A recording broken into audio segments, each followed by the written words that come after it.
Or no, you can get this. You need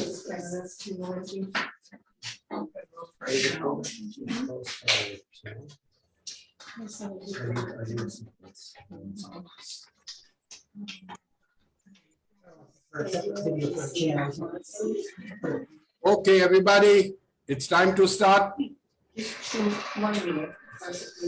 Let's start with taking Baba's name. Beloved Avatar Meher Baba Ki Jai. Avatar Meher Baba Ki Jai. Avatar Meher Baba Ki Jai. Zahra, could you please do us a favor by reciting the prayer in Farsi? Yes, yes. In Meher Baba, I recite Farsi prayer, means that is a translation of beloved God. Okay. خدای محبوب همه ما را یاری بفرما تا تو را بیشتر و بیشتر بیشتر و بیشتر و باز هم بیشتر دوست بداریم تا شایسته وصال تو گردیم و همه ما را یاری بفرما تا دامان بابا را تا به آخر محکم نگه بداریم. Avatar Meher Baba Ki Jai. It's beloved God in Farsi. Okay. Firstly, I would like to call upon our one and only Meher Baba to come and join us for this meeting. Not only join us, but to take over the entire goings on about this meeting. Let everything happen as per his will. Okay. Before we start off, it's not really clear for me. I'm sorry, a little bit. I cannot hear completely. Before we start off, I have one small thing which I'd like to share. Last night I was watching a video, a video on Kaikobad Dastur. And when I saw that video, I just felt, I don't know, I have no words to describe it. It was just beautiful. What a man. I can't call him a man. What a soul. He had so many qualities about him. He repeated Baba's name 100,000 times a day. A second thing was that whenever Baba was to set off on must tours and places all over, he would come to see him and seek his blessings. Can you imagine the avatar seeking the blessings? I mean, what a spiritual stature that man must have. If you ever get a chance, have a look. This was done when he was very old, and there's not an inch of flesh left on him. It was just skin and bones, and Mansari was helping him talk and all that.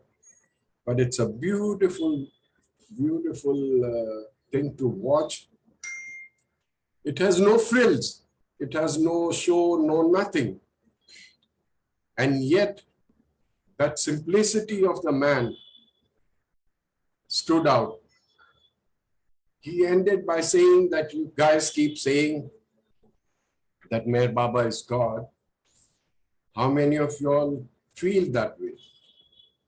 And then he said, I, meaning Kaikobad.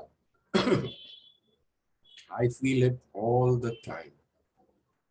I can call upon Baba and see his noor, his divinity and his light at will. And all this happened because he said, I keep repeating his name from the bottom of my heart. Not just like a parrot, but from the bottom of our heart. Something really worthwhile to note. And now we got so much to learn from Madam Zahra. So I hand it over to Zahra. Please take over and let Baba speak through you. Jai Baba.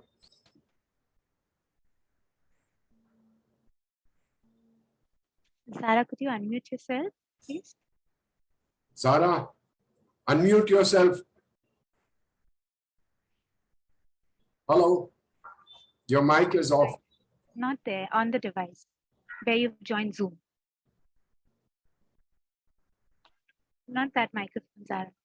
Janice, on the device, correct. Yeah, Patrick's doing it again. Okay, we got it. We got it. We got it. Got it. Is it okay? Yeah, okay. Okay, you can hear. Okay, I'm going to introduce my very good friend, Anand. This person who is playing guitar with me. He is a musician and he has a good studio. We're gonna work together of music, Baba's music. And today he's here to be with Baba with us. And okay, I'm going to talk very short about my life with Baba. And it's very hard to talk about it. And so many things I don't like to share. It's like a secret between Baba and I, but whatever I can share, I do.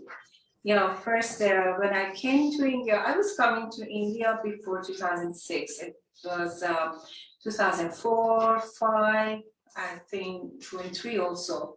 Because my family was coming to India because I was almost Krishna lover. Sorry? Following Krishna. Then 2006, I felt I should come to India, go to Himalaya.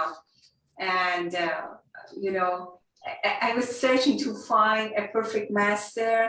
And I had something in my mind, it was background, that perfect master who is helping me to go to God has very long beard and his age is more than 100 and he lives in Himalayas cave.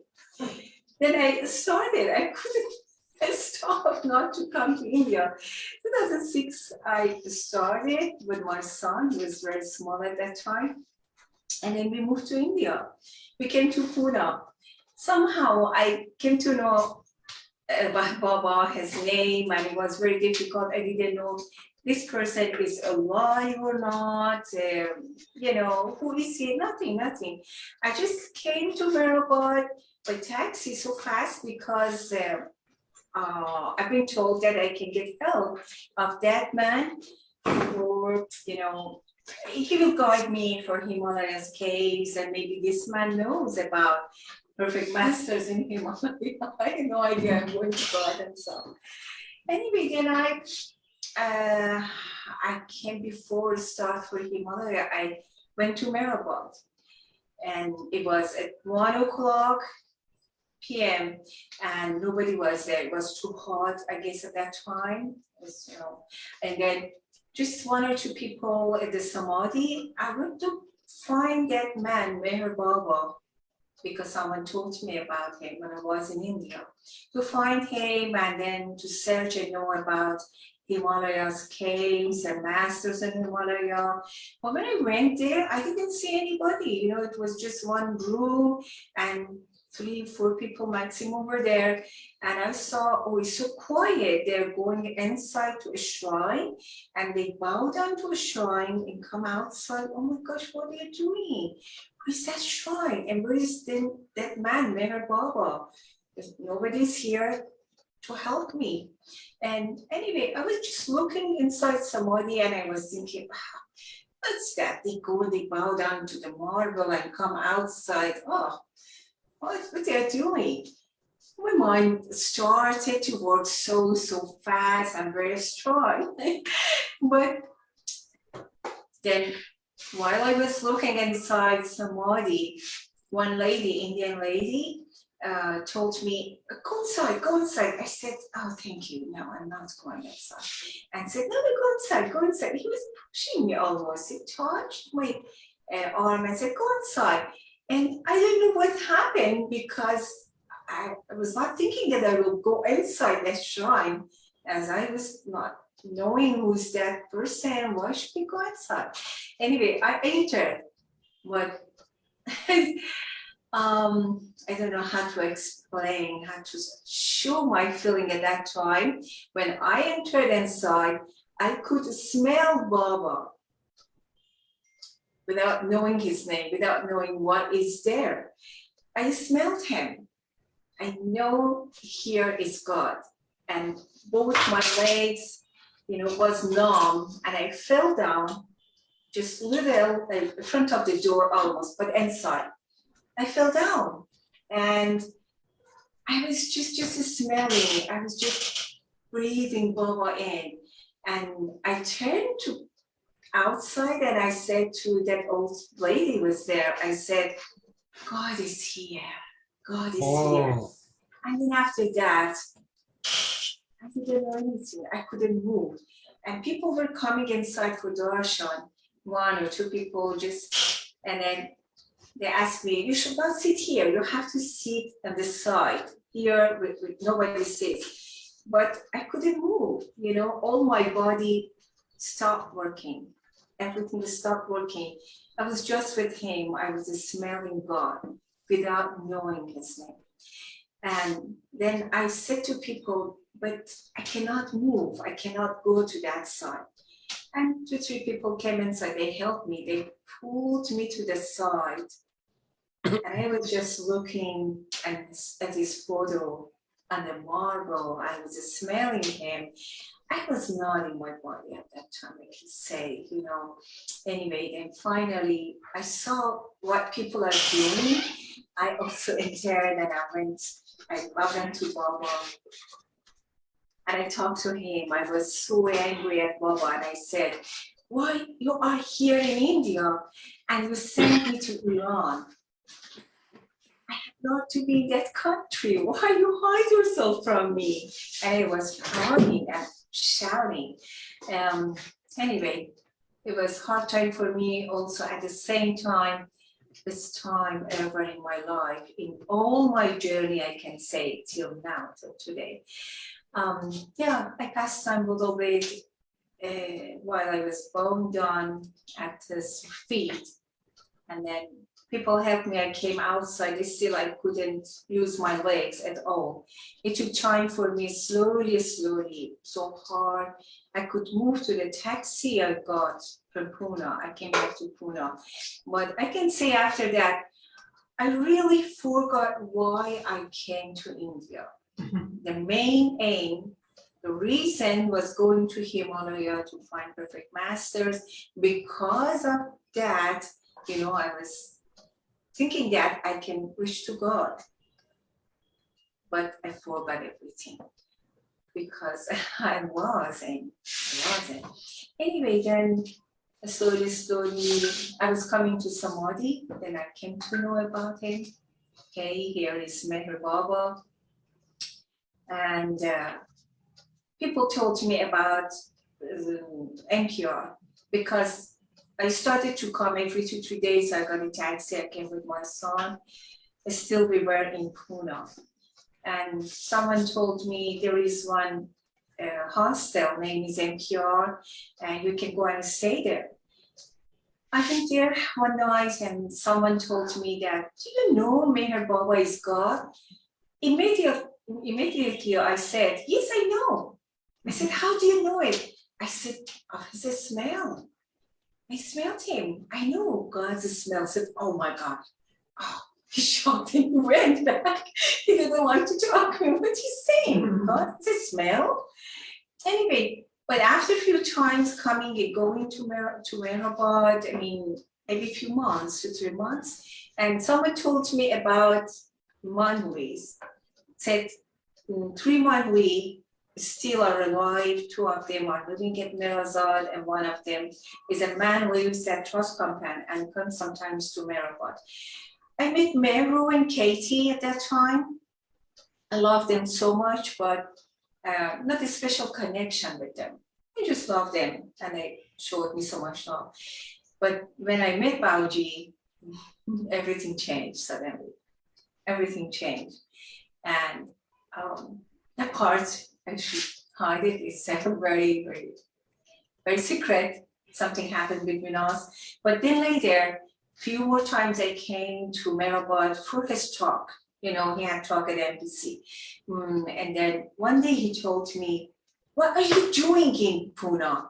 Like that, at tea time before he starts talk. And I said, "Nothing." And Babaji said, "Why are you not coming to live here with us?" I said, "What? Live here? I don't know." And he looked at my son, who was sitting a little far, and said, "He must be here now, but I don't know why he is not." I said, "I didn't understand what is going on. My gosh, I was looking here, there to people that someone help me. I understand what he's talking." Still, I don't understand what he was saying. Anyway, but his order, I can say, very, very direct order. We moved to Mehrabad. I became resident in Mehrabad with my son in 2006. I think it was at the end of the last month of 2006. We became resident, and very soon we found one house. We rented a house in 2-3 days. Took time. After his order, 2 days. We were in Mehrabad. And I started to work at Samadhi, and then started to meet Babaji. Again, by his order, I had to meet him every day. He said, "You have to come and meet me daily." And I was thinking, what can I do here for him? What I know what to do. And I asked him one day, and he said, "Come here and sit here with me." And I said, "Babaji, you want me? I tried something for you." He said, "No." And I said, "Anything I clean here?" I said, "No." And what should I do, Babaji, for you? Nothing. Just sit here. Oh my gosh, I come and sit here? All the way I came and I should sit here with Babaji? Then I thought, he's manly, he knows better, of course. And I did it. Whatever he was ordering, he was saying to me, I'm so happy I did 90%, 10% I lost because of my ego. And I followed him. I was coming to him daily. Sometimes I escaped because I was working so much in the archive in Lower Mehrabad and Samadhi and women shrines, so many other things. And then slowly, I was very nervous when I was sitting with Babaji. My vibration was not really matched with him. I was, it's very different. But he was so patient that he knew what is going on in me. But quietly, he accepted me, he helped me a lot. It took time for me, but I suffered a lot. I was sitting, at that time, people were not coming to Babaji to stay with him, just for some words sometimes. Hey, hi Babaji, how are you? And then they like for shopping, for do the words. But I had to stay, he didn't let me to go out. Until 12:30, the boss was leaving, I had to be with him. And then he closed his arms. He didn't open his eyes even. I could not talk to him. I couldn't say anything, and I couldn't move. I couldn't do anything. For a person who's very active and then sitting in a chair next to an old man without knowing. I didn't know even what was in books. I did nothing. I was zero in what was wrote. I mean everything, but it was difficult a little bit for me. Anyway, one day I decided this little funny story I have with Babaji. One day I was thinking, okay, he closes his eyes, he sleeps.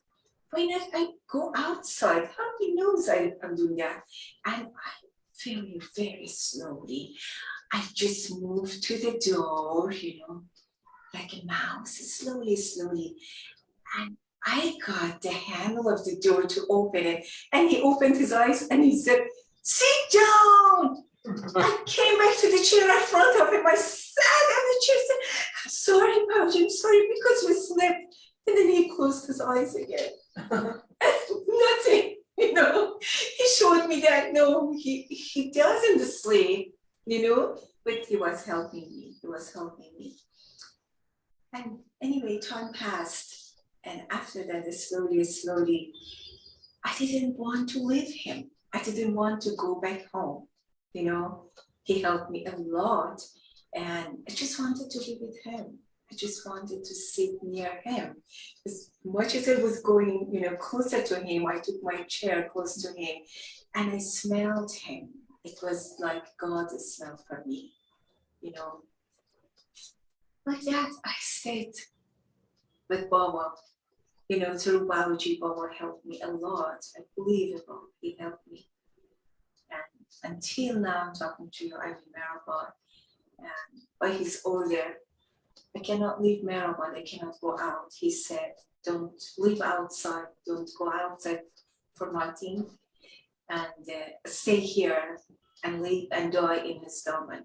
I wish. Yeah, I follow him. It's following Baba. Yeah, and you asked me where I born before last time you called me. I born in Tehran. Yeah, and 2006 we moved to India. I don't know. Sam, are you there? Yeah. Yeah.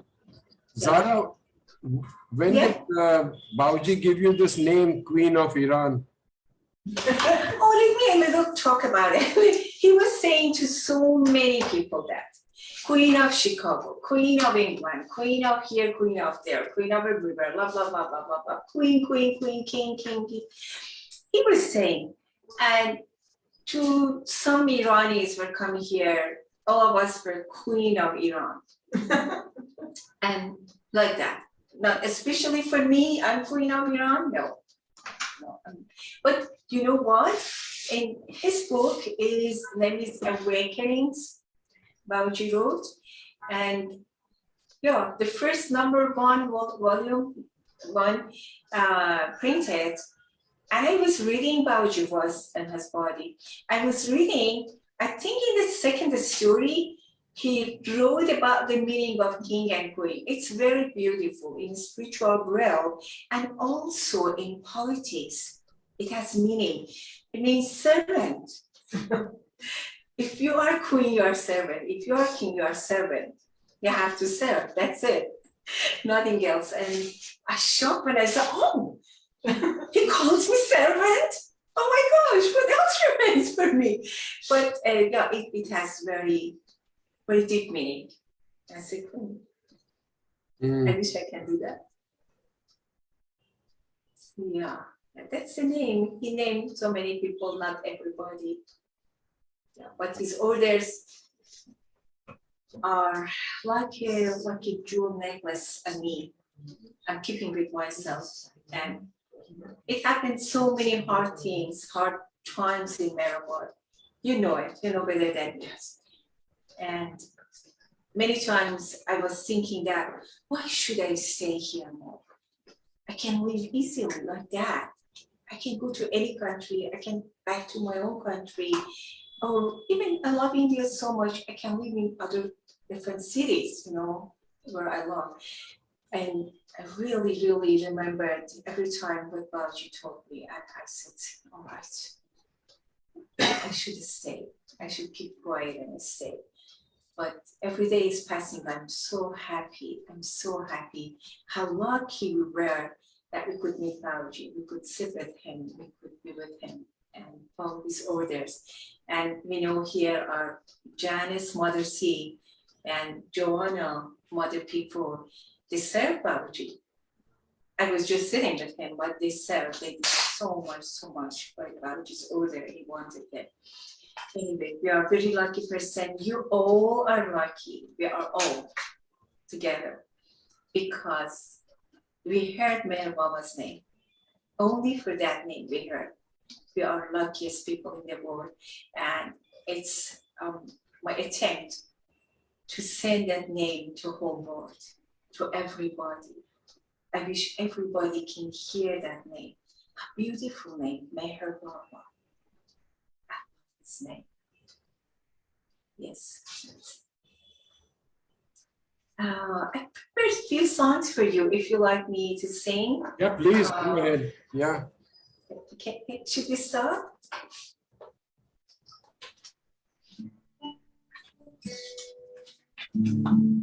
Just a minute, Zahra. Somebody has requested you to sing Ishtiyaki.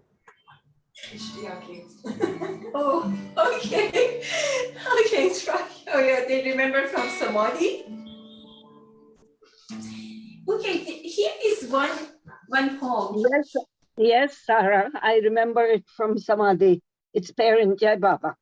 Yes, oh, Jai Baba, oh sweet. Okay. Thank you This so is much. Parent Okay, Testament so- from Toronto. Give me a little time for that. And I like to introduce that song I will sing. Thank you. One day, recently, when I was coming back from Samadhi to home, I got that poem of Baba. I was really longing because we couldn't go inside to take darshan for pandemic. And then I got that poem. I came home so fast and I wrote it down. The poem was there, and few days ago, then I got that melody for that. I got the melody. I love it so much. And still I was coming back from someone in my car. And I got that melody. Then I said to Anand, and so fast, Anand got the tune, he started to play that. And now we are ready to sing.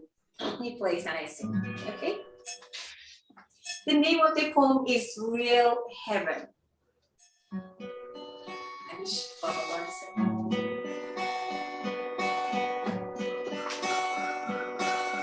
Since I heard your name, Meher Baba, I entered in real heaven, Baba. Since I know you are God in human form, Baba, I entered in real heaven, Baba.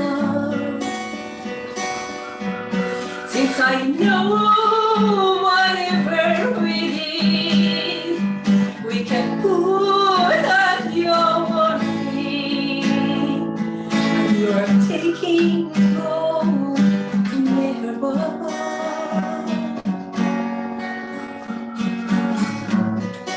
Since I know you're the only one who claims us all, I enter in real heaven, Baba.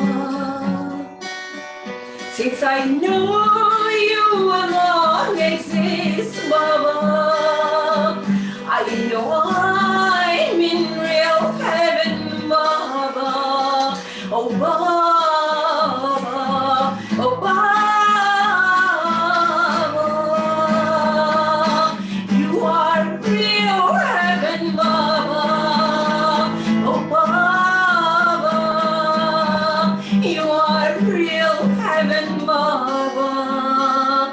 You are real heaven, Baba. Guitar, Meher Baba, and keychain. Beautiful.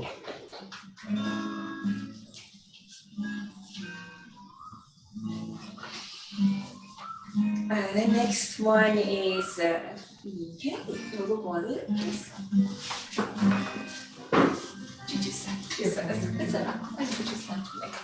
sorry, talk so much. Thank you, Mother C.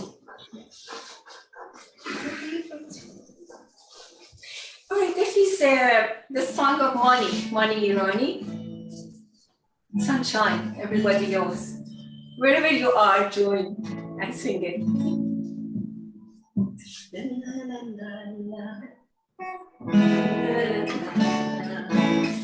Ba ba ba ba ba ba ba ba ba ba. Meher Baba, you are the sun. Ba ba ba ba ba ba ba ba ba ba. Oh Meher Baba, you're the only one. Oh Meher Baba, my only Baba. Show me how to receive your grace. Tell me how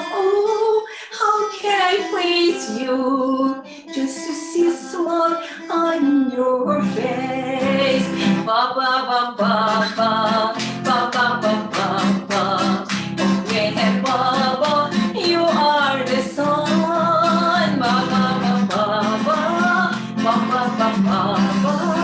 Oh Meher Baba, you're the only one. Oh Meher Baba, my only Baba. For me, your name is worth of words. It's in the song of your many lovers, and I'm hearing the song of your bird. Ba ba ba ba ba ba ba ba ba ba.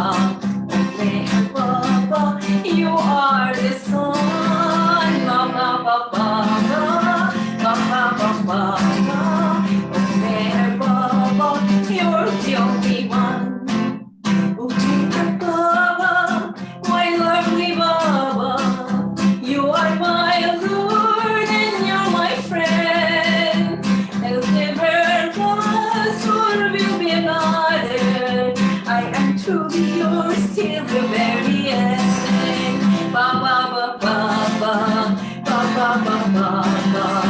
Oh Meher Baba, you're the sun. Baba, oh Meher Baba, you're the only one. Oh Meher Baba, my lovely Baba, show me how to receive your grace. Show me how can I please you? Just to see a smile on your face. Ba ba ba ba ba ba ba ba ba ba. Oh Meher Baba, you are the sun. Ba ba ba ba ba ba ba ba ba ba. Oh Meher Baba, you're the only one. Hey, Baba. Jai Baba. Okay, I wish I remember Ishtiyaq. I love myself. Okay, when it's 7 Name of God, I have chosen because people can join me and they say what you. I think that camera is showing us or not? It's showing, okay. There's the camera here. Okay.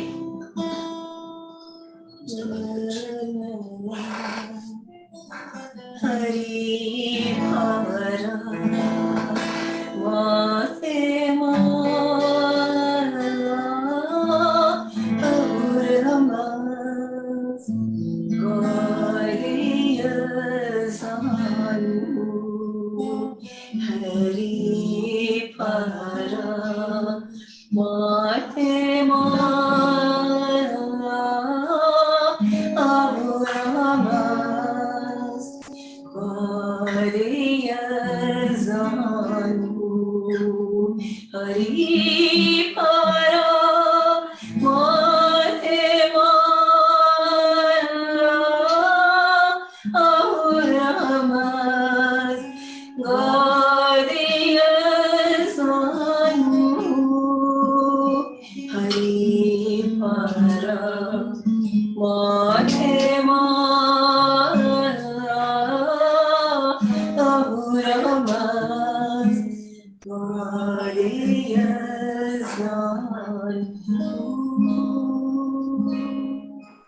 Jai Meher Baba. Do you want more or no? Sam? Yeah. Do you want more or not? Yes, the Ishtiyaki, please. Sorry? Ishtiyaki. Oh, I wish I remember. If you remember, Sam, can you also sing with me, please? No, I don't know the full words. I'm sorry. Okay, I will start. Baba will sing with me. Yeah, okay. Okay. Good. Let's go on. It's 3 years I didn't sing it. Oh. İştiyak şu fecebede sesi var cayega sa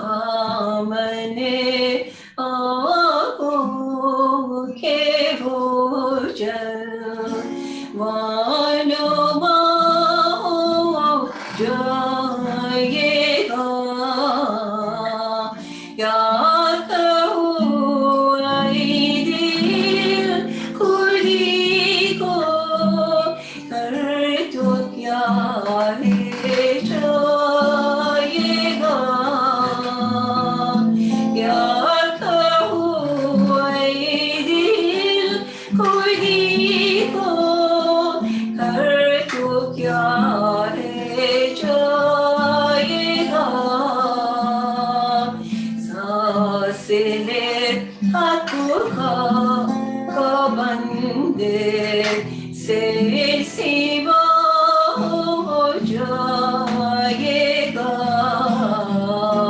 vasile akuka bande se siva jayega İştiyar şu tercümedir sesi var cayega. Jai Baba. When the stanza I dropped, I cannot remember perfectly, but that much. That's good, that's good. And he's happy, she's happy. She asked me to sing it. Thank you, Zahra. Thank you, Jai Baba. Oh, gee, Baba, you're welcome. I don't know how much you like it, but I know Baba. I love it. I love it. Thank you. Thank you so much. So sweet you are there. Okay, I have so many, but one more I will sing, and I like to give to Mother C. I love her singing and her talk so much.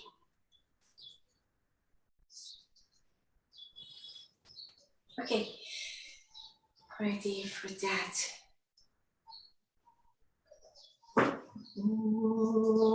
Meher Baba. It's a chanting. I made chanting CD for Baba, and it's one of them. I just say a little bit if people want to join me. It's beautiful chanting of Meher Baba. Meher Baba. Meher Baba. Meher Baba. Meher Baba.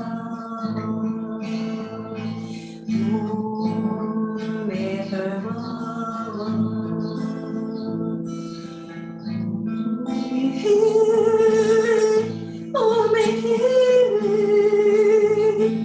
Oh, Meher.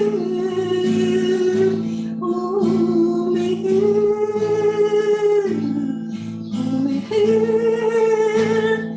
Oh, Meher. Oh, Meher. Oh, Meher. Oh, Meher. Oh, Meher. Oh, Meher.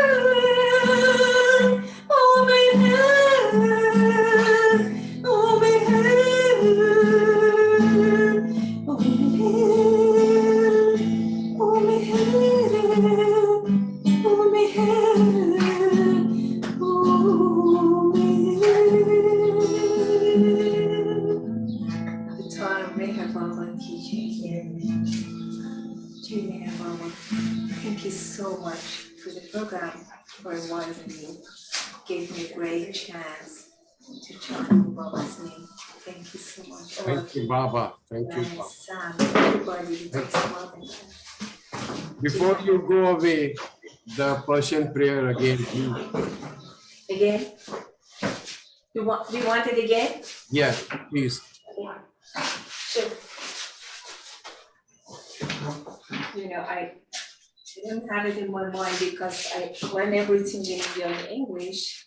But Baba's prayer. Okay. This is translation of beloved God.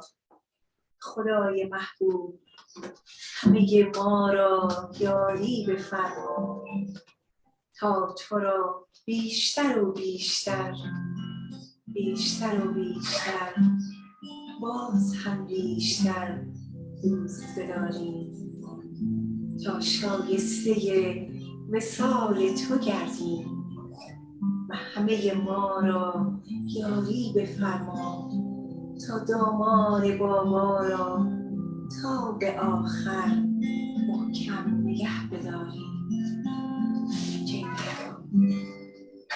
Thank you very much, Zahra. You're Jai. welcome. Thank you so much. Okay, I have to leave, and our mother C will continue with you. Jai Baba, everybody. Jai Baba.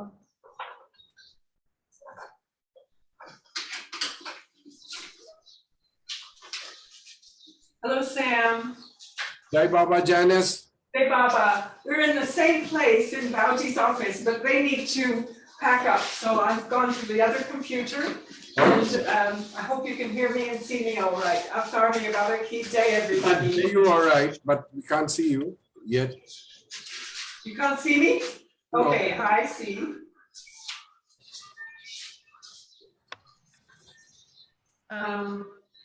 Okay. Patrick, Sam, I can see her.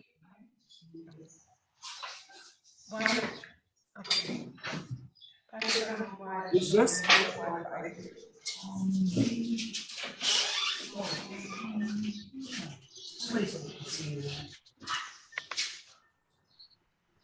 Hello, Hari Tibata. Jai Baba, now we have become. Okay, you're there. Ah, Yes. okay. Now we can Sam is there. Everyone is there. I don't know, Sam, can you see Janice? Yes, I can. Thank you. Oh, wonderful. Wonderful. I don't know, Sam, can you not see me? Yes, I can see you. Oh, now I Nice can't to see hear you. you. Now you can't hear me. No, we can see and hear you all, everything. Just go ahead. Don't worry. Everything is fine. Don't have to change anything. Janice, don't have to change anything. Everything is fine. Just go ahead. Oh, I have my speakers down. Would that be? You're okay, Janice. Just go ahead. I can't hear you, Sam. One moment. I have to turn my speakers up. I beg your pardon. Okay. I was making the feedback. So one moment. I'll just adjust. I have to get down to my little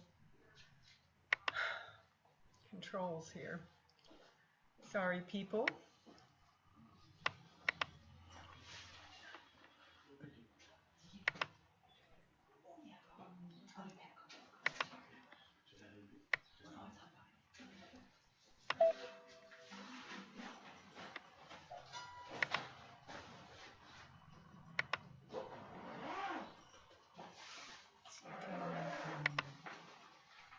You can maximize it.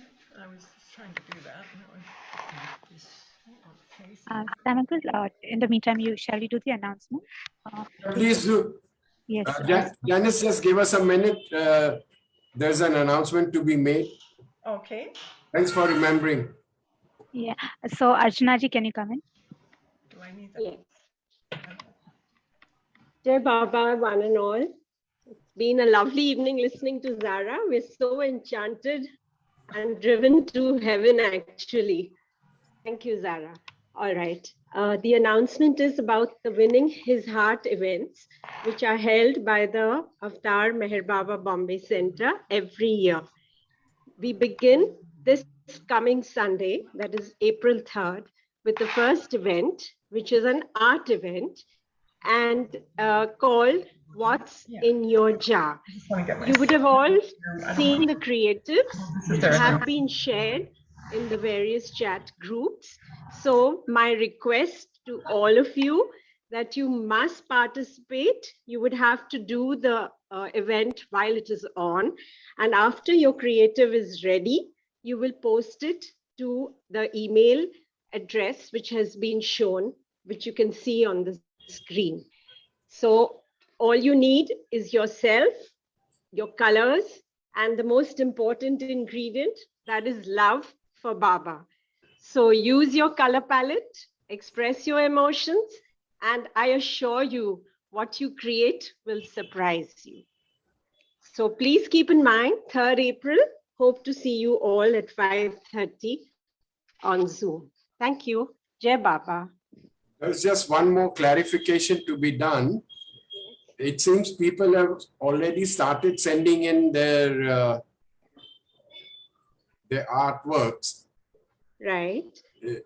No, it's not supposed to be like that, is it? No, it is not. They're supposed to participate. Clarify, please? Yeah, one has to participate on Sunday itself. And you would have to keep your videos on so we see you while you're working. Okay. So, yeah, and you may send the final entry later by the 10th of April. So we'll have a collective video made then with everybody's entries in it. What about cheating? Are we allowed to cheat? See, you have to write on the jar on 7 layers what you have absorbed from Baba since you've come to his fold. So there's no question of cheating. Each one has had a different experience. Jai Baba. Jai Baba. Uncle, just to add one thing, I'll share Archana ji's contact number in the chat box on Zoom chat. Yes, please. If you have any queries, can contact her. And Avi, yes, we'll share the details again. Okay. Thank you so much. Thank you. Okay, Janice, all yours. Unmute your mic.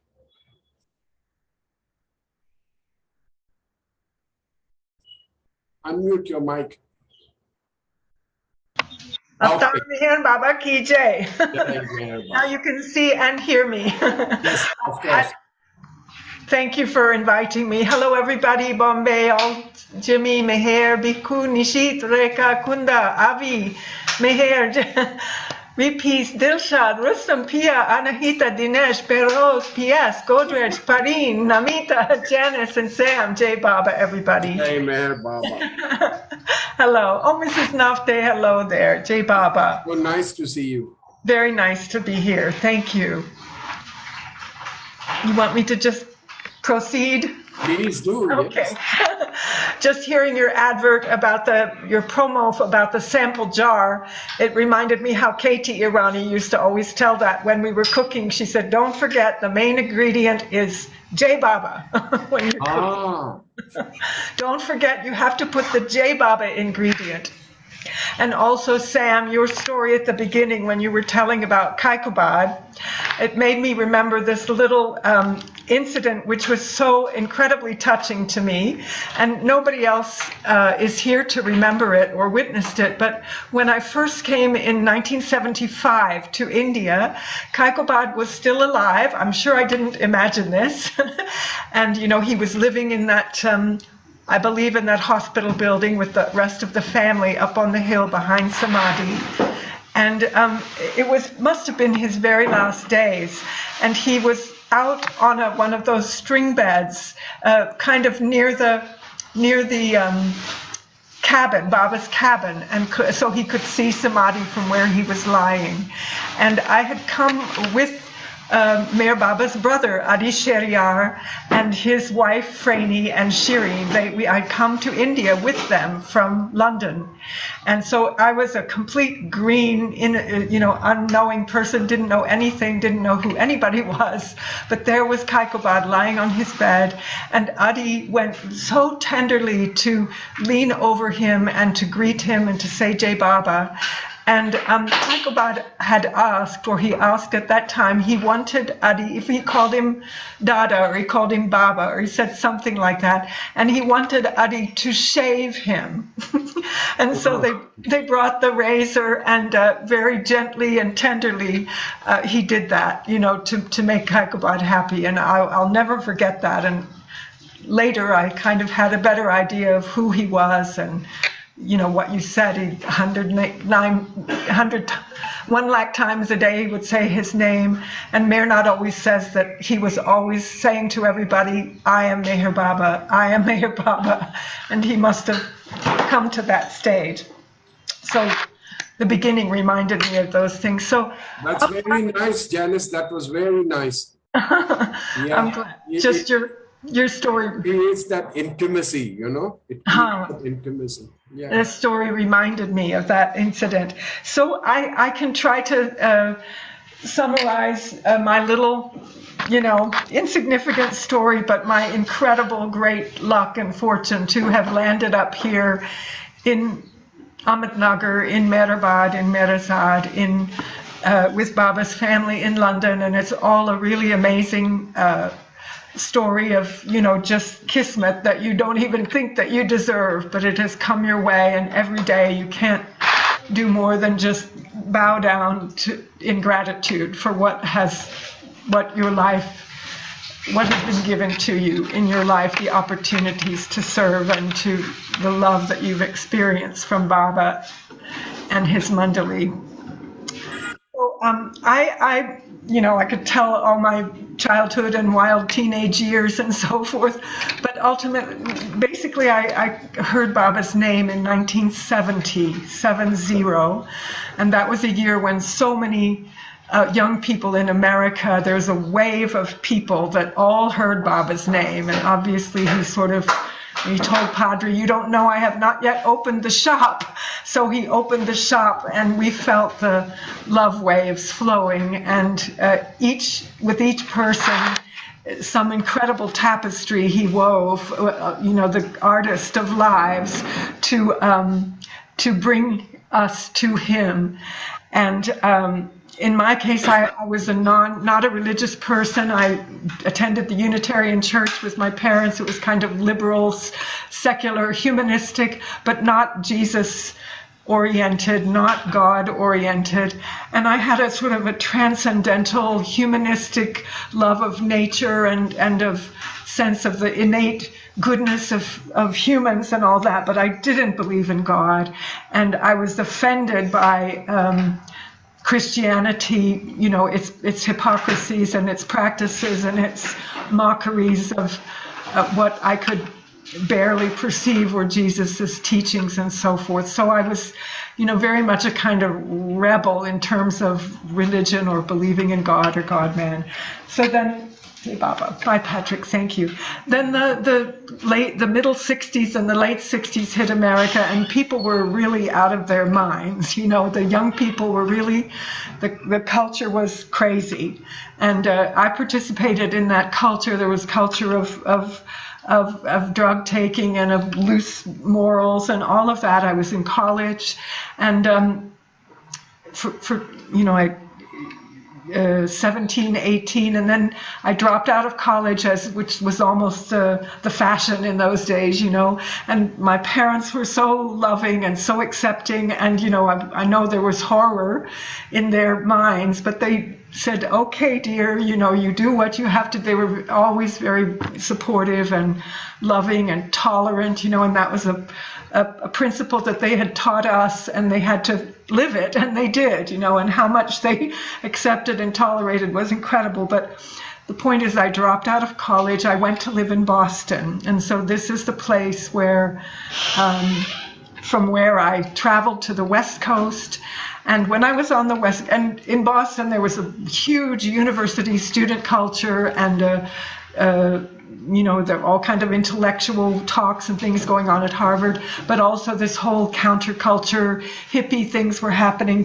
I started doing hatha yoga. I started doing, we loved the Beatles, and the Beatles showed us the way to India, and people started doing transcendental meditation, and that was an introduction to Eastern culture. However, we didn't think it was bogus, but however, perhaps profit motive it was, whatever, it introduced us. You got initiated to TM, they did a little puja arti tray, and they whispered a mantra in your ear, and you paid $35, and then you repeated that mantra, and it was, lots of people were doing it. They were doing TM, and so we were just dabbling in all these things, not knowing anything except that we were really desperate kind of to find the meaning of everything and anything.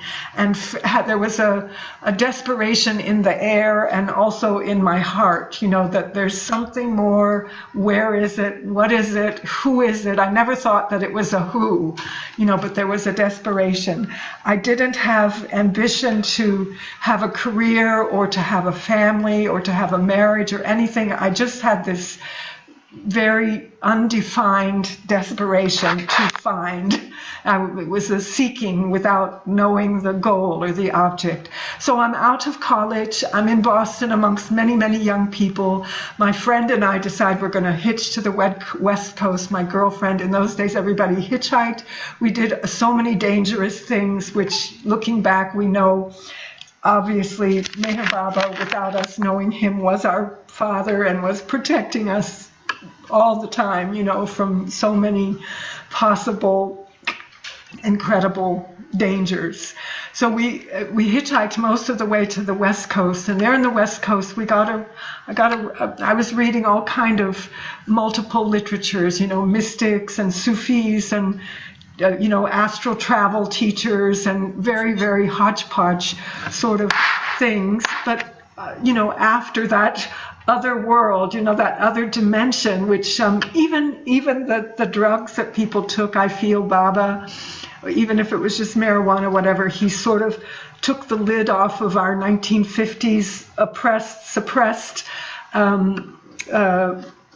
ideas and morals and opened us up, and made us receptive. And afterwards we realized, what we had to do, and we did it because Baba told us exactly what to do. In other words, don't touch drugs. They're harmful, mental, spiritually, emotionally. And so, but that came later. So here I'm out of college, I'm traveling on the West Coast. I wanted to tell you how I first heard Meher Baba's name.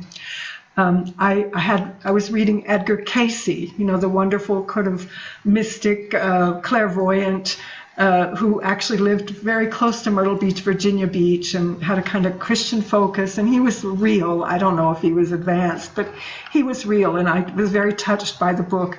I had it with me as I was traveling. And a stranger got into the back of the van. We also was giving him a ride somewhere. And in my mind, he has the appearance now of young Baba. He had long dark hair. He had a mustache. He was handsome. He had a sweet, sweet vibration. And he sat in the van and he saw the book I was reading. And he said, "Oh, you're reading Edgar Cayce." And I said, "Yes." And he said, "Have you heard of someone called Meher Baba?" And I had not heard. I said, "No, who is that, Meher Baba?" And he said, "I don't know." He said, "I'm trying to find out more myself." He said, "Someone told me he's someone who is like Christ." Wow. So that was, vividly rested in my mind. Then I could probably talk for 3 hours, and I have to figure out how to shorten this.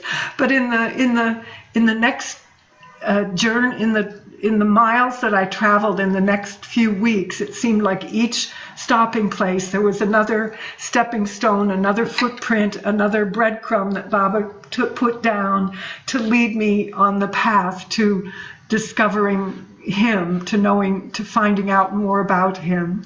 So the next place was, we got down at the ocean side, at the Pacific Ocean, and it was sunset, and I was watching the ocean, just observing the incredibly beautiful sunset and the waves beating, and it started to beat through my mind with the rhythm of the waves. The ocean is God.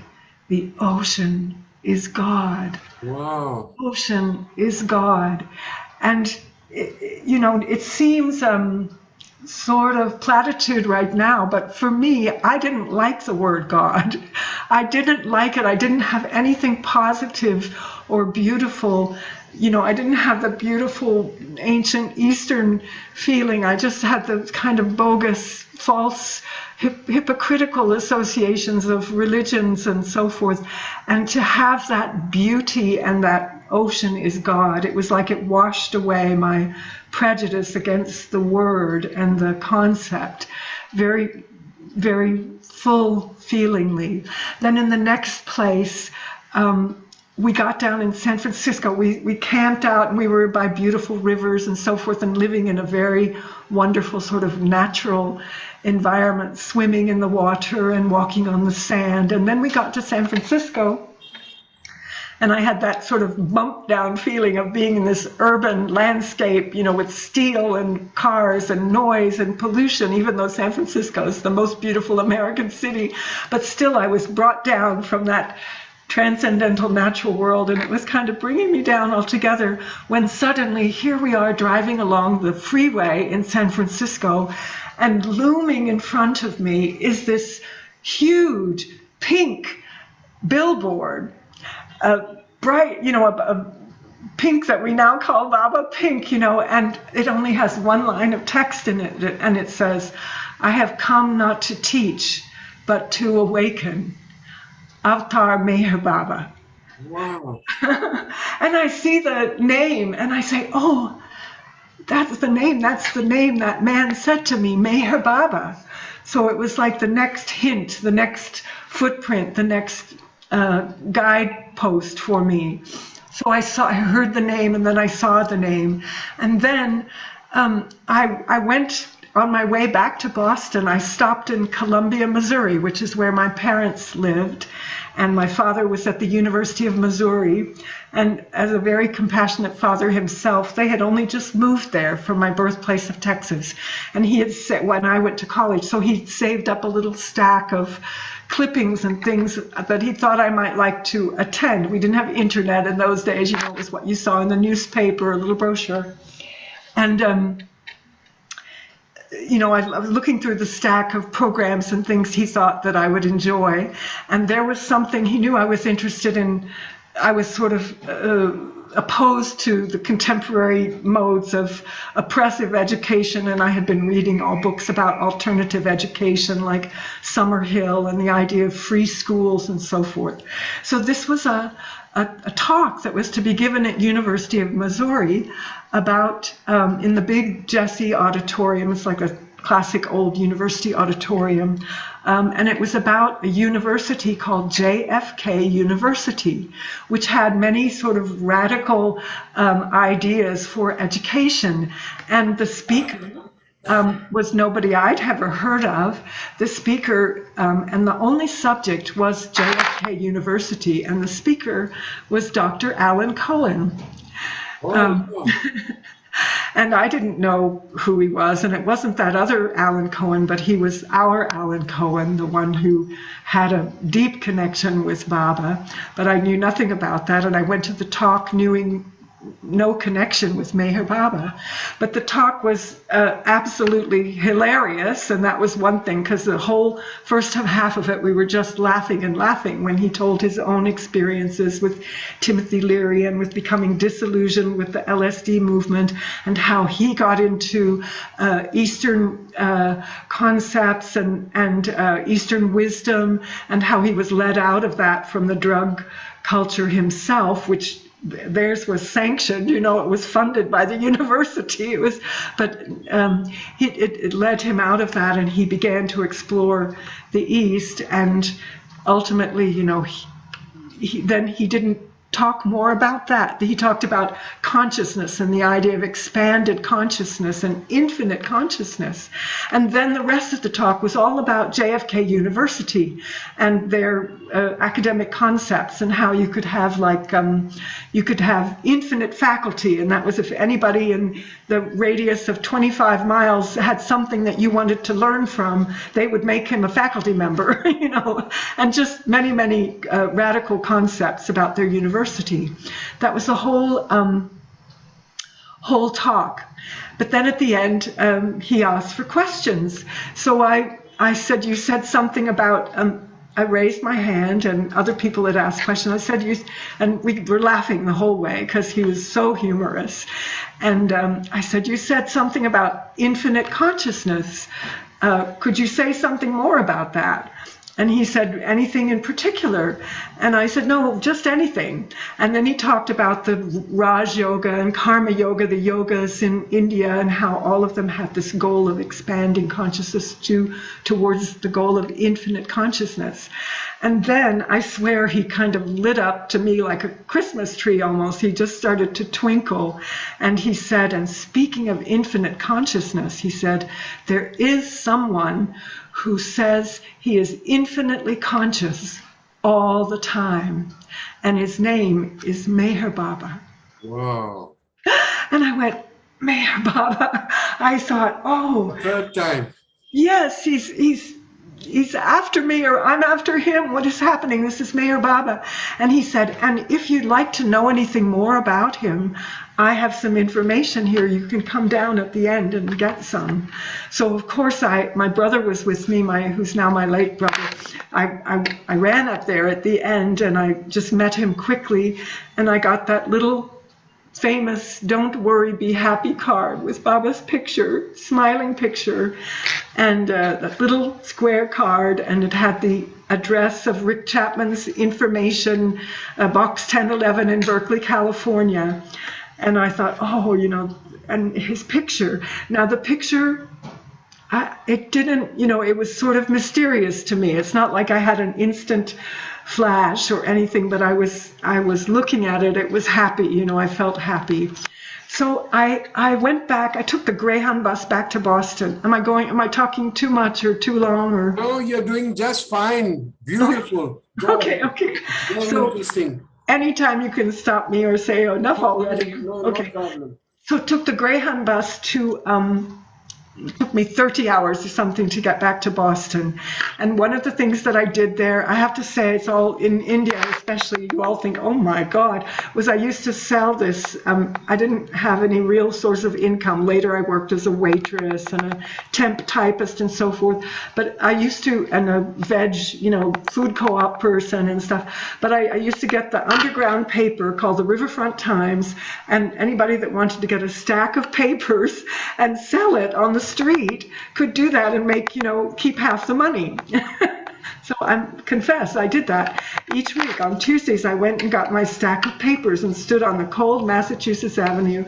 But I used to always step inside the donut shop and first look, because I was a sort of a culture vulture, and I was seeing, who's talking? Buckminster Fuller's going to talk, Noam Chomsky's going to talk, Carlos Castaneda's going to talk at MIT or Harvard or whatever. So I would just look at what was going on, and most of that was free, and you could just kind of absorb. But of course, mostly it was more academic and intellectual rather than deeply spiritual. But I opened the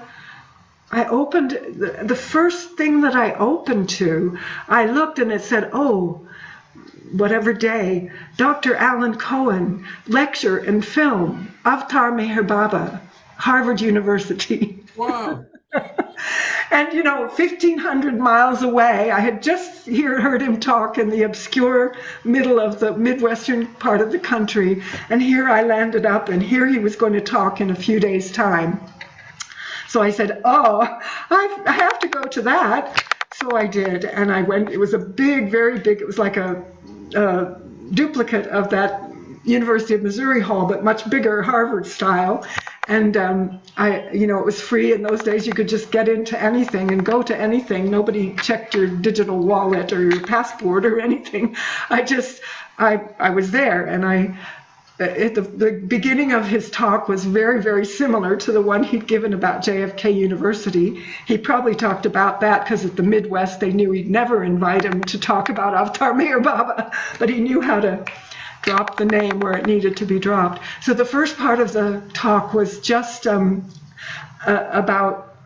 his background, his own background with Timothy Leary and how he came to Eastern. And then I actually swear I can't remember him talking about how he had that connection and correspondence with Baba and how he almost met him. But of course, Rick Chapman and Robert Dreyfus and the three of him, his Baba boys, and they were given that mission from Baba to tell the young people not to take drugs, and that they did that incredible work for Baba. Baba used them incredibly to change so many people's ways, and it worked. I can tell you, I know it worked.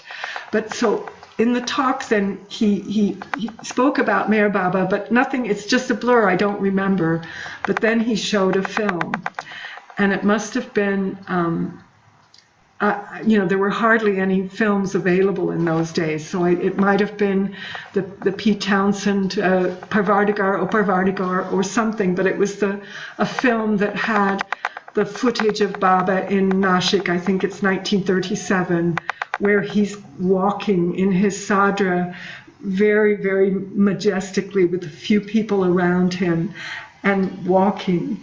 And when I saw it, that was, I guess, the first, of course, film image of Baba I had seen, and it completely shot like an arrow into my heart, and I started crying and crying and crying and crying. I couldn't stop, and my heart was finished. It was just dissolved in love and in something I'd never experienced, just seeing Baba walk. And my mind was running way behind my heart, saying something like, you know, if there was such a thing as a God man, that's how he'd walk, you know.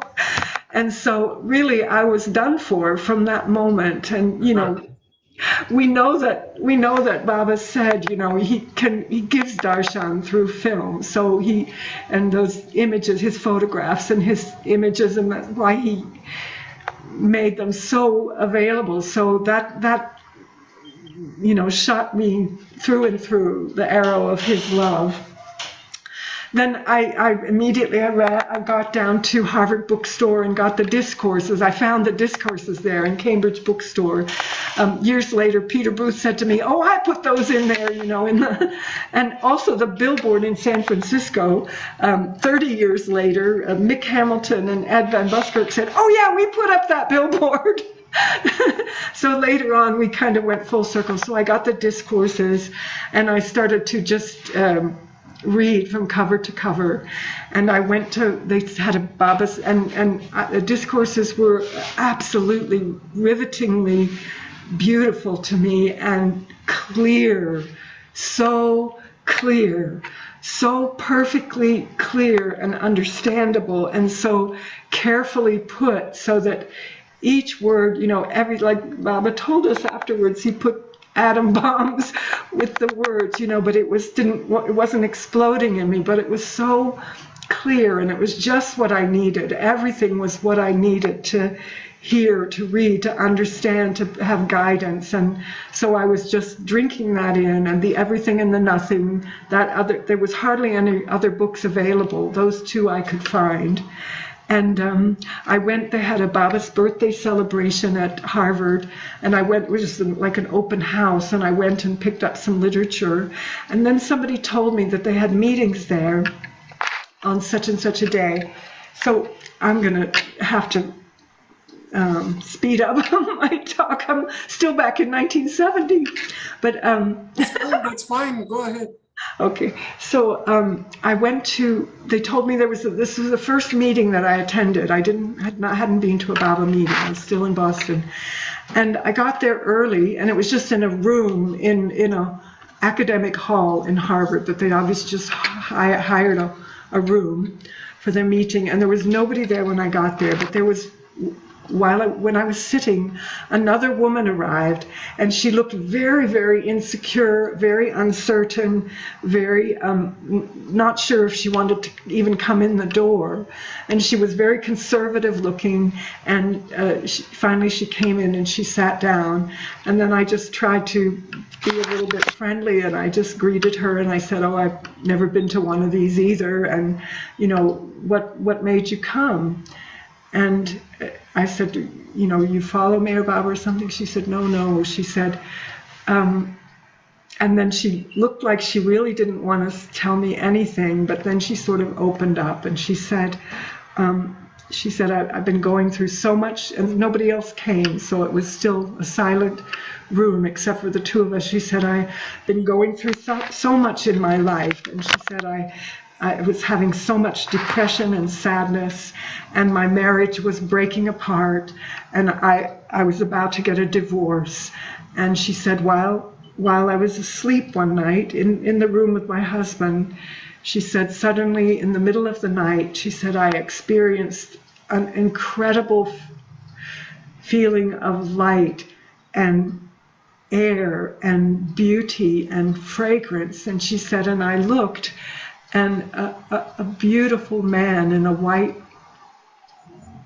gown or a white dress or something came towards me, and he came right up to me, and she said, and he started to speak to me or communicate to me very, very consolingly and comfortingly. And she said, I got the most perfect consolation from him. And she said, and he made me know that he knew everything about me, and I'd never seen him before. I didn't know who he was or why he was coming. I thought it was a dream, but it didn't feel like a dream. And then he told me exactly what I should do. And she said, I won't say, except that he did say, don't get the divorce, you know, you stay together. And then she said, and he told me some other really practical things. And then he started to leave, and I felt immensely relieved and comforted.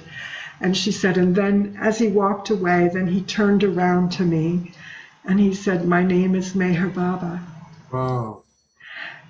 And she said she woke up her husband. She shook her husband and said, listen, I just had this dream or this experience. I saw this person, Meher Baba. Who is that? Have you heard of that person? And he said, no. Go back to sleep. It's a dream. You made it up. Meher Baba? What name? And he went back to sleep and she went back to sleep. But when she woke in the morning, she was determined she had to find out, who is this? Who is Meher Baba? And she asked everybody that she knew, and she couldn't find anybody that had heard of Meher Baba. And then she gave up and she thought, okay, it was my imagination and, I made up the name or something.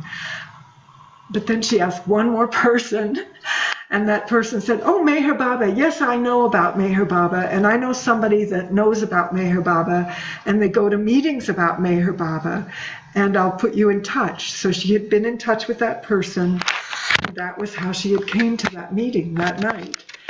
And I was also new, and because her story was so convincing and persuasive, because she was not a seeker, a lover, she wasn't even looking, but he appeared to her, and I believed it all because of the love and the supernatural, incredible feeling that I had got from seeing him on film and from reading the books and so forth. And so it was just another stamp that made me a believer, and Baba sent me there at that moment to hear her story. And of course, since then, we've heard a million stories, but that was the first one that I ever heard from anybody, and it made a big effect. So then I'd have to just say that it's so much more happened. I went back to college. I went to my senior year in London. I went to London for an off-campus study semester, and I was given the names of the London Baba Center and Delia and Adi Sheriar Irani, Baba's brother, who lived in London, by Anna Rosa Karash. And I attended the Baba Center there. I met Don Stevens was there, Tom and Dorothy Hopkinson, Fred Marks, Pete Townsend's little circle of people. Pete Townsend wasn't there usually, but his friends, Ronnie Lane and Sue Lane and all that. And Fred Marks kind of took me under his wing. Fred's that beautiful, tall man you see in the 1954 Three Incredible Weeks. He looks like a biblical sort of saint. And he was very close to Adi Sheriar. And he said to me, have you met Adi yet? And I said, no, I didn't have the nerve to get on the phone and call up Baba's brother. I had his phone number, but I thought, what will I say to him, And anyway, he said, you must. So I did, and that's another story, but they invited me, and Adi and Franny and Shireen were an incredible hospitality center for all of us crazy, loony Americans who were crossing back and forth to visit India, having just heard about Meher Baba. And they were incredibly loving, incredibly kind, incredibly hospitable. The first time that I came, Adi and Shireen picked me up at the tube station. They started hammering me immediately in the car because I had said I was a vegetarian because I thought it was polite. And they said, why are you a vegetarian? What reason do you think you have to be a vegetarian? And I got a real Irani hammering the minute I met them. It was sort of as if to say, there's no food code with Meher Baba, you're already messed up, but it was very loving at the same time. And when I stepped across the threshold of their home, again, the same thing. Inside the door, they have Baba's plastic. I just started crying. I couldn't stop crying again when I stepped into their home. And Adi and Franny were so used to this kind of thing, I think they just took me by the hand and led me to the settee and put me down between them and just let me cry and cry until I was done. But I realized afterwards, that house was full of articles, Baba's coat was there, his garland that had been on his samadhi that Franny had carefully framed, his plaster cast of his feet, the original Mastery and Servitude drawing that Rano had drawn that Baba told to give to Adi. And then it was just full of Baba and Baba's atmosphere. And I had a very wonderful time. I met many people just in the few days. Sorry, Allahu Akbar, God is great, is here in the background now. Ahmed Nagar, it has to happen. Can you still hear me? So, long and short, there were a number. I met Erico and Heather there. I met Alan Wagner there. I met Alan Connie. I met Joanna. I met Linwood Sawyer, Shiva, and Robin Reeves. All these people were passing through, and they were giving amazing hospitality. They invited me to come and stay for 10 days before I went back, and I did that. And then they said, when you finish your college, you can come back and stay with us if you want. And after I finished college... Janice, is it possible to shut the window or something? Yeah. It's really not, you can't shut it out. It's just God is great, God is great, God is great. Allahu Akbar. Usually you just have to wait it out. Sorry.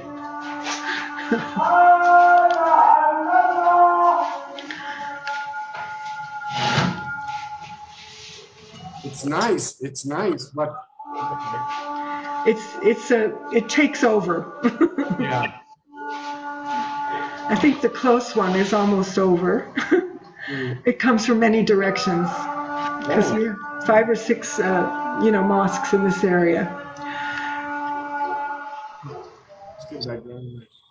How's the time, Sam? How much more time shall I take for you? About 20-25 minutes. Really? So much? Yeah. Because you're so interesting. Okay, well, you just stop me ahead. if somebody else needs a turn or something. So I'm incredibly moved in this atmosphere, and the learning about Meher Baba and about Indian culture and about Irani ways, and so many things began from them. And I had the opportunity to stay with the family for almost 15 years. And I worked in London. I worked as a teacher, as a music teacher. When I worked in the household, I helped Adi. I did typing. I did phone calls. I did secretarial things. I helped with going to the antique auctions. I helped Franny in the kitchen. I learned about Indian cooking. I learned how to find, every shop in South London that sold coriander or kotmir. Anyway, just many, many things. And it was an amazing, amazing experience. And heard so many things about Baba and about the Mandali. Mani, of course, was in correspondence with Adi. And Adi was a really incredible, extraordinary man, like all of Baba's siblings. Each one of them had their special role to play. And in 75, they went back to India for the first time after Baba dropped his body, except that Adi had gone immediately when Baba dropped his body. He had gone alone. But since then, they hadn't been back to India. And they took me with them like a family member. So my first visit to India was with their family. We stayed I didn't come like an ordinary pilgrim exactly. I was really on the fringe, so clueless about everything. We stayed at Khan Bahadur Irani Frainy's father's home. He was Sarosha's brother. They had a home close to Vilu Villa, a big Irani mansion in the camp, in the cantonment. So that's where we stayed, and then we visited Mani, we visited Dara, I met all the ladies Mandali with the family, and I was just on the edge, because of course they were greeting Franny and Shirin, their darling Shirin that had been charming them since she was 7 years old and 3 months old, and Adi, of course, who was much loved and missed. And but I was just, overwhelmed and clueless about everything, but drinking everything in and having the chance to go to Samadhi and go to Marazad, and everything was kind of not quite like a pilgrim because they would go on days that weren't pilgrim days, and we would eat meals in different places, but it was a fantastic introduction. I remember the very first night we were there was Christmas Eve. Actually, I think I didn't get so much leave, so I came like a few days after they did. I traveled alone. First night was Christmas Eve, and there was a church next to the cantonment, and they were singing bhajans all night long, and I thought, oh, this is how they celebrate Christmas in India. And Mehra was very kind, Mani was very kind. The one story of Mehra, which I don't know if I happened in 75 or in 80, because I came a second time with the family for Shireen and Jay's wedding, which took place at Marazad. But I think it was the first time, I remember this, Mehra took me into her room next to her bed, and she was giving me a gift. It was a clothing item, and she gave it to me, and she gave me a little clear, very, very, so quiet with hardly any words, a little clear plastic bag or cellophane bag to put the item in, and she just handed me them separately and said, here, put in this. And I was, of course, that feeling that most of us women had with Mehra. You were very much on edge. You were sort of nervous. You didn't want to do anything wrong. You didn't want to upset her in any way. She was just like a fragile doll, like with this beautiful nature. And so I was nervous, just trying to put this in the bag, and I was clumsy and I couldn't quite get it to slide in. And feeling so embarrassed and clumsy and sort of fumbling in front of her. And she just had the faintest look of sort of not impatience or exasperation, but just the faintest little glimmer of something like that in the kindest way. And she just took it out of my hands and she said, Baba, Baba, Baba, Baba. And she slid the item in so smoothly and instantly, saying Baba's name. And it was a really beautiful, beautiful, unforgettable lesson that here I was thinking of myself and my clumsiness and my awkwardness and my problem instead of remembering Baba. And all I had to do was just say his name, remember him, and it would go smoothly. And so it was an unforgettable lesson which I always recall in some situations. So those years I had that opportunity to stay with the family and travel twice to India with them.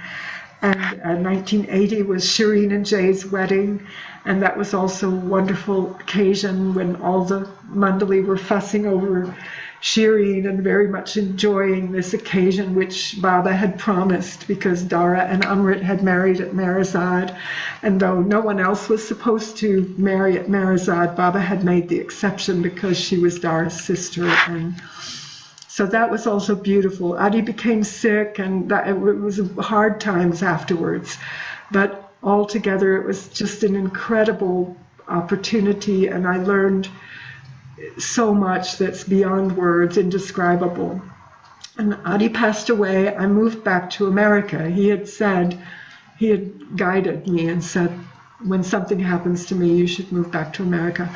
I wouldn't have known what to do, but I did. And then I pursued music. I picked up my cello again. I started practicing. I went to university and got a master's in music, and then worked as a professional musician. But during that, and teacher, but during that, those next few years after Adi passed away, then the delightful connection with Bauji came up, and I didn't really remember Bao at all from the visits I'd made in 75 and 80. But in 80, by the way, in 89, I went back. Yeah, I'm back in, this is 88, Adi passed away. 89, I'm back in America. And I went one more time to India alone and had the chance to see Mera that one more time before she joined Baba. I think I was there in March and she left Baba in May, and had a chance to sing for her in that last program in Merazad in Mandalay Hall. Then Joanna, Mother P4, we all knew each other because we were close to Adi and Linwood Sawyer and Shiva. We had some kind of creator, preserver, destroyer connection. That's what Bauji started calling us after. And she said, Bao is coming to Portland. You should come to the Sahavas. So I went to the Sahavas, and that was where I first really had a contact with Bao. I had been to one or two of his talks in India, but I didn't know, I couldn't understand him.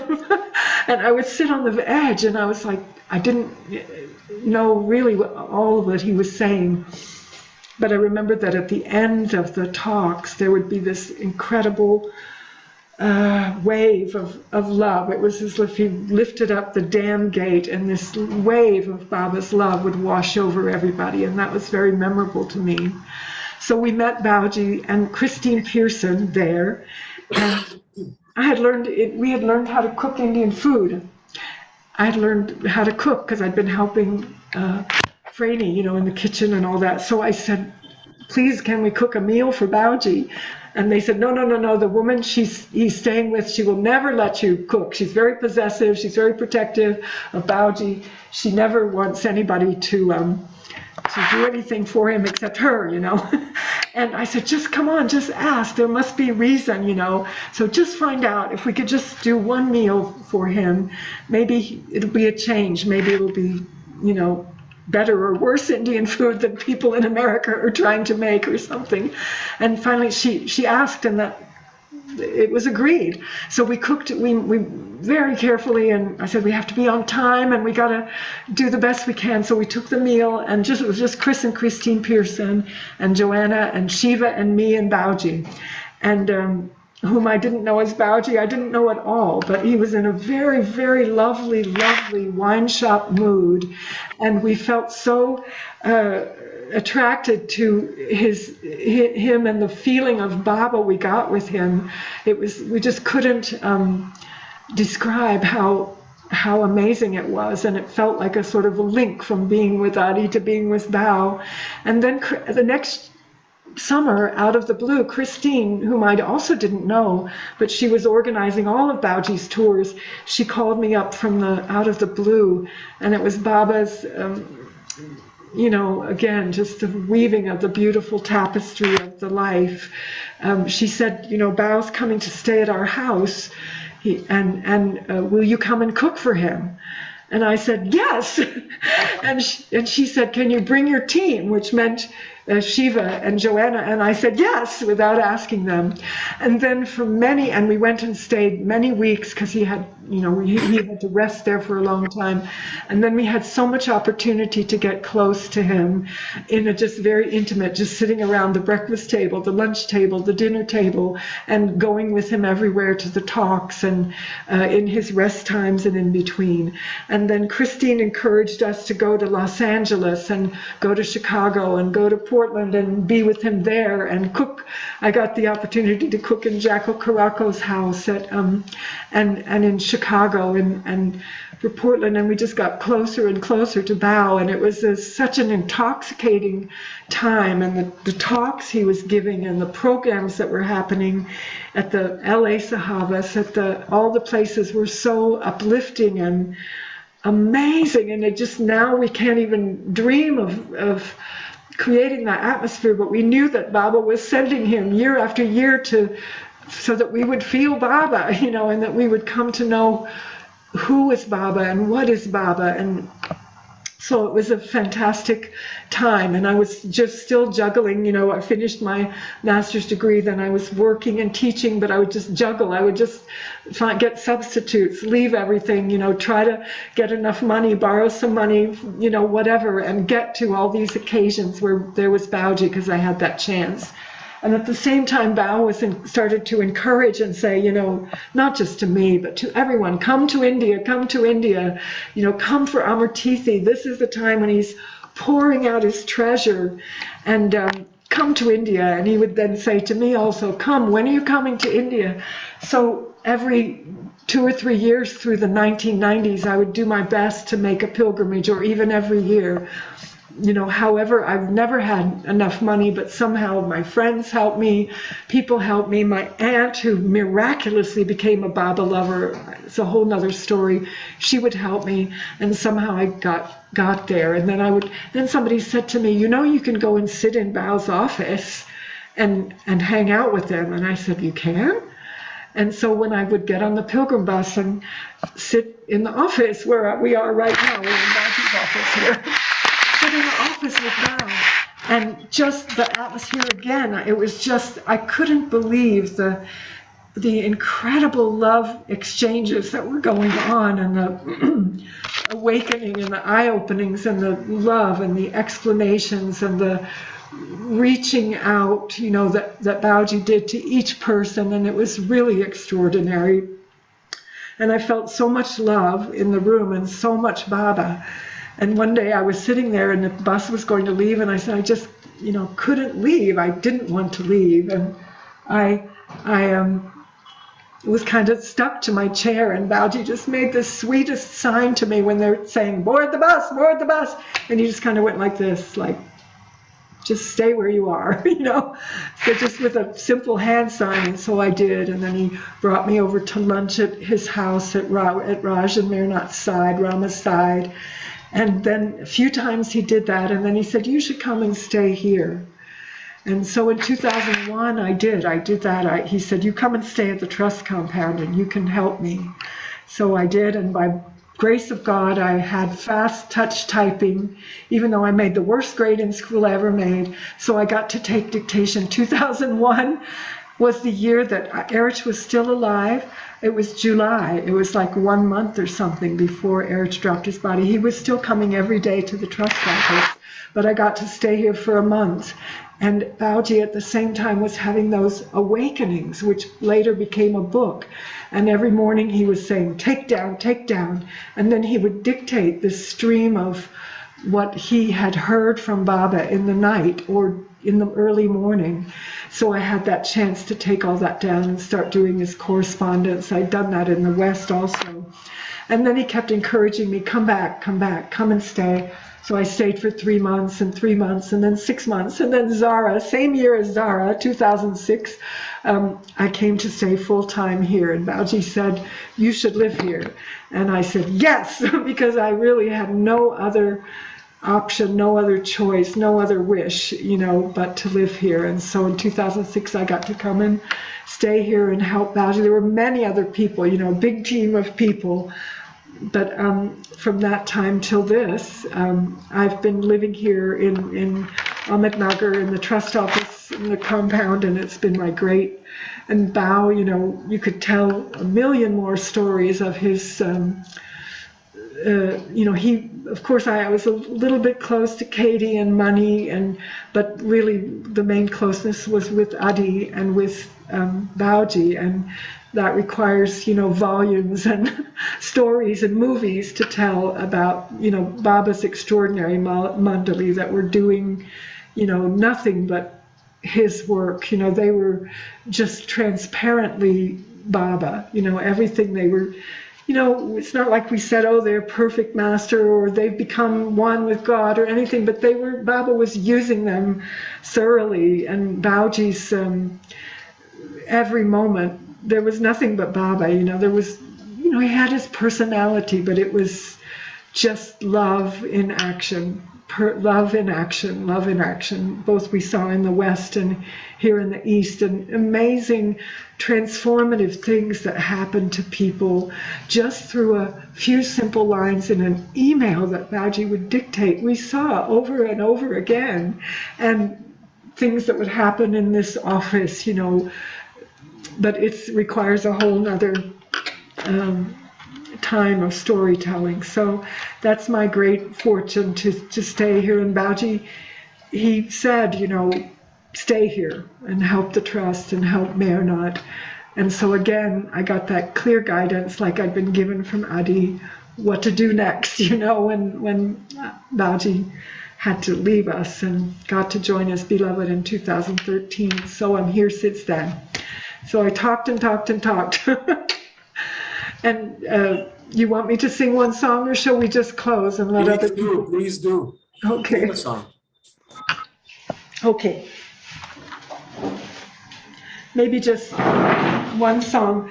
So during those tours, when Bauji would come to the West, there was a phase when he kept, even in the beginning, I don't think he even knew I was a musician, but he didn't ask any questions, but he just gave me a,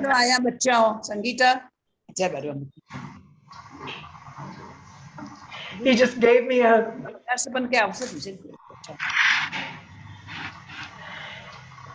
this was at the opening. I'll just sing the two songs. When Mehrana was first founded, and they bought the land for Mariposa, Christine Pearson, and that was all from Bao. It was inspiration because of Bao's visits there with LA Sahavas. And when they finally got the land and they were ready to open it and have the first gathering there, instead of previous gatherings were just around Chris and Christine's house on the open land there. So then he just handed me, while I was in the middle of cooking, he would hand me a page of words and say, "Can you tune this?" So these are the two songs he wrote for and then I just would run out under the trees in between chopping onions and try to come up. Onion Baba just helped, you know, come up with something. So this is a song he wrote for Mehrana. It's two songs, a slow that runs into a fast song you might recognize. What a gift you have given to us, and that gift is Mehrana. This is a bond of his love, and we will kiss Mehrana. We'll become dust in his love, and we will sing the song. May have all the time, and will not miss Mehrana.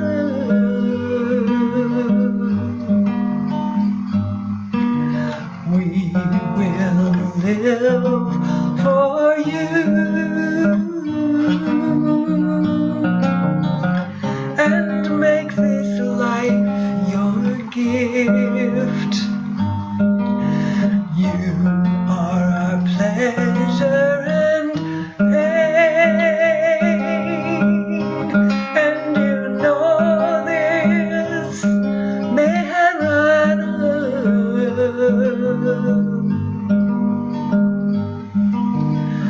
You are here, oh beloved,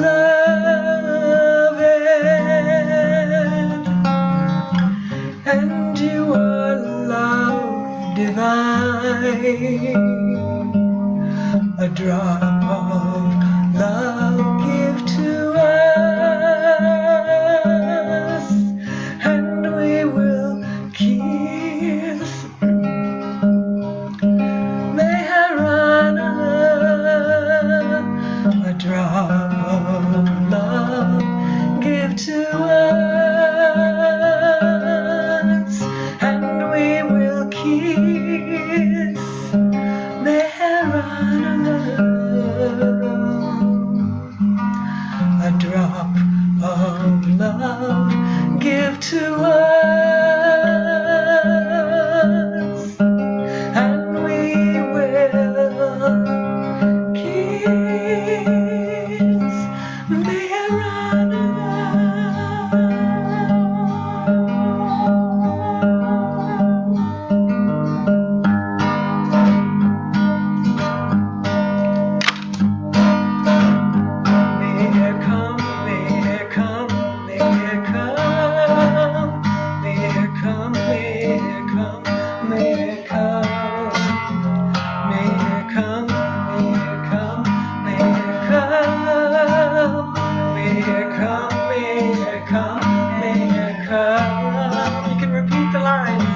hearts hear what you want to say, and let our hearts hear what you want to say.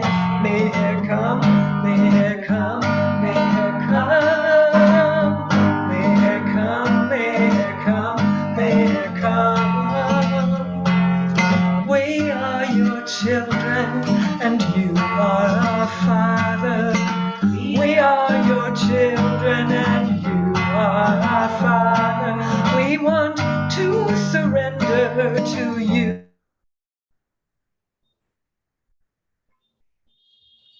You, dear Master, everyone, may it come, may it come, may it come, may it come, may it come, may it come, may it come, may it come, may it come, may it come, may it come. You are our beloved, and you are our friend. You are our beloved, and you are our friend. We want to lose what is uselessly gained. We want to lose what is uselessly gained. May it come, may it come, may it come.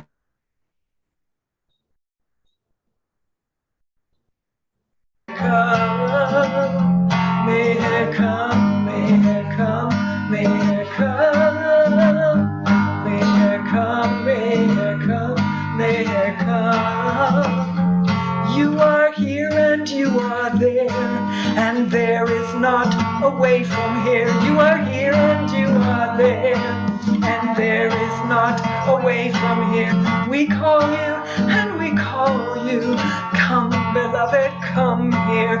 We call you and we call you.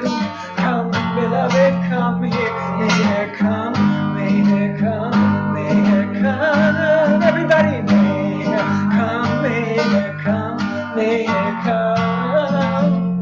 May it come, may it come, may it come. Come, may it come, may it come. May it come, may it come, may it come. May it come, may it come, may it come. May it come, may it come, may it come. May it come, may it come, may it come. May it come.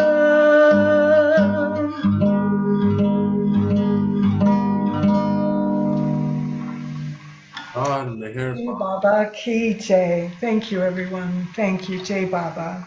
Janice, if Sam. I say something purely as a compliment, not to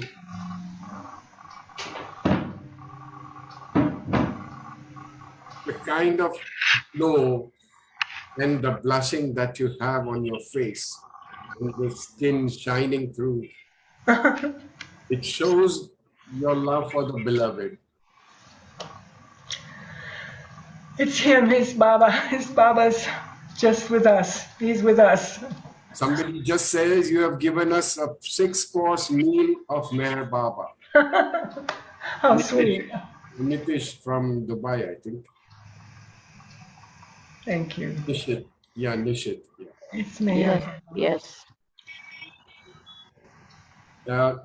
Just don't go away. Does anyone have any questions? Jimmy Khan, do you have any questions?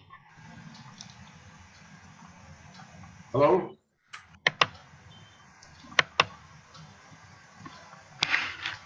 Only one question, isn't there? And only one answer, isn't they say? Wonderful. It was wonderful. It was wonderful. Yes. Okay. Thank you. Anybody else wants to say anything? We are full of Baba's love. It's all together. It happens like this. Satsang, Baba Is Jimmy Satsang. Khan here or has he left? Jai. Jimmy, are you around? Jai Baba. Jimmy Khan, are you around or have you left? I don't. Can't see him, uncle. No, he seems to have left. Well, Janice, can you Well, here to listen to it, but can you please sing Happy Trails for Jimmy and Firoza? Sing what? Sorry. Happy Trails. Happy Trails. Yes, I can't play it on the guitar, but I can sing it, sort of. Yeah, great. If everyone will sing along with me, that's here. Yeah, go ahead. Okay. Happy trails to you until we meet again. Happy trails to you. Keep smiling until dawn. Who cares about the clouds if we're together? Just sing a happy song and give the sunny weather. Happy trails to you till we meet again. That was the abbreviated version, but are they going somewhere? Yes, they're leaving for UK and US. For a journey or for moving? No, they Traveling. family that the kids are there, so they Oh, okay, lovely. Have a happy journey. yeah. Anybody wants to ask any questions before we let her go so easily? Just thank you. It was a lovely, lovely evening. Thank you so much. Thank you. My pleasure, my joy, honestly. Oh, really? It's our joy. Thank you. Hi, Janice. Hi, Jai Baba. Here is the mischief maker. I think this was truly, I mean, the way you speak or how Baba has brought you into him. And I guess I need to visit Mehrabad and get one lovely meal from you. Well, we'll see what Baba. But whatever it is, I mean, whatever you go by and went by and how you moved towards Baba, super. Yeah, super. I have to say, Baba, he is Superman, super God man. Thank you for sharing these lovely, lovely stories which you have with you. Thank you, Nisha. You were in Dubai or did you say Jamaica? No, Dubai. Dubai. Okay. Jai Baba, thank you. Thank you, Baba. Thank you. Thank you for listening and audience, and he comes when we're together, remembering him. Try to come again. So very true. If possible, try to come again. Thank you, Mrs. Nafte. Yeah, Asha Sudama coming there soon, I think. Yeah, you'll be together. How lovely. That's Anybody else wants to say anything? Me, Uncle. Can we request Janice to do the Aarti? Aarti. No, but first I want to say thank you to Sam. Sam, thank you for arranging these Thursdays. My darling, you don't have to thank me. I know, thank you, my Baba, darling. Maker, yes. Yes, thank you, darling. But you are the maker here. So thank you, Jan. Thank you, Baba. Okay. Archana? Yes, sir. Can you please oblige us with an Aarti, a Bujavenar, or whichever one that comes to your mind? All right. If anybody knows an Aarti or a prayer, a short prayer, in a foreign language, I would really like them to say it. The reason I keep asking for this is, last meeting we had Dr. N do the short prayer in French. Yeah. This time we had Zahra doing it in Farsi. And the reason why I keep asking people to do this is a very selfish reason. It somehow connects me to him, because in English, we tend to take it for granted kind of way. We sing it every day and we don't really, pay 100% focus on it. And secondly, remind me of an incident. Baba was traveling in US, and once as he was climbing up the step ladder to get into the aircraft, there was a man behind who kept jabbering away in Greek or some other language like that. And Baba turns around and tells him, yes, something. He gave him a reply. And Eras turned around and said, but Baba, he spoke Greek or some language like that, which we are not aware of. And Baba said, I listen to the language of the heart. And therefore, all the different people of all the different languages, if they once stood together and prayed from the bottom of their hearts, it would please him. That is the reason why I keep insisting on it. Thank you. Okay. Archana, please. Yeah. What's that? Would the Australian Aarti be fine, Sam? Anything.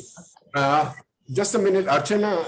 Yes. If Archana is doing the Australian Aarti, Janice, could you give her the accompaniment on the guitar, please? Since you are so good at music. Yeah. Okay, go ahead, both of you. Okay.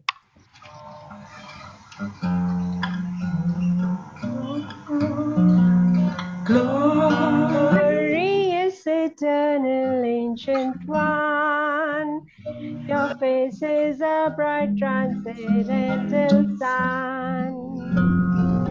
Light in this dark world and the tears I weep, my heart may I give to you to keep.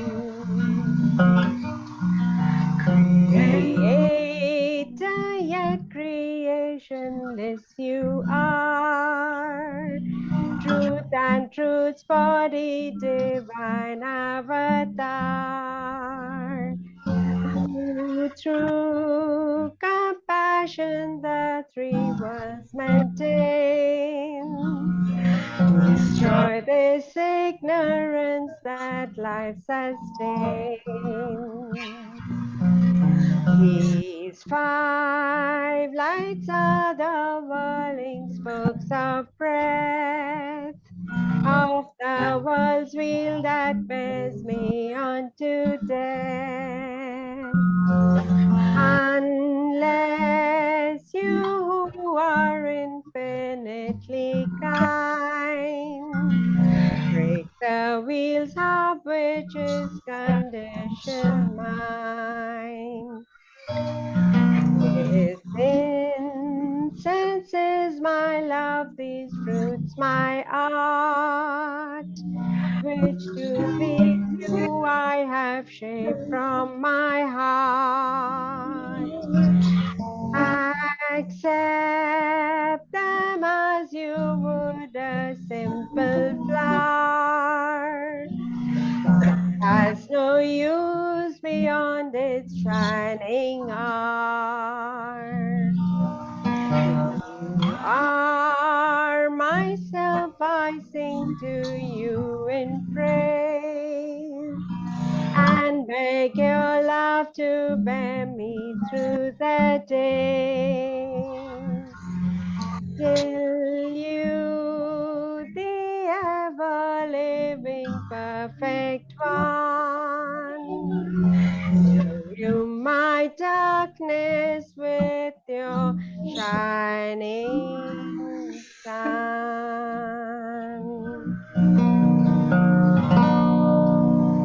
Jai Baba. Janice, Yes, I Sam. really don't feel like letting you go, but time is. I would like to say something to you because I'm just prompted to say so. You know Menath. has a treasure of shairis, couplets and stuff like that. Absolutely, 100%. So what I would request you to do is every day catch hold of him at some particular moment, ask him to narrate a couplet and explain the translation and explanations to you. It will help us all immensely if we did that. We'll try our best. We will try our best. We agree wholeheartedly. It's a great treasure that needs to be captured. Right. We will try. And we're starting our satsang again on Sunday, and he comes out with a lot of them, and that gets video recorded. So if you get a chance, you can join. But it's a good idea. We'll try the daily capture. Thank you. Jai Baba. Jai Baba. Thank you so much. Okay, now Janice of Bombay. Yes.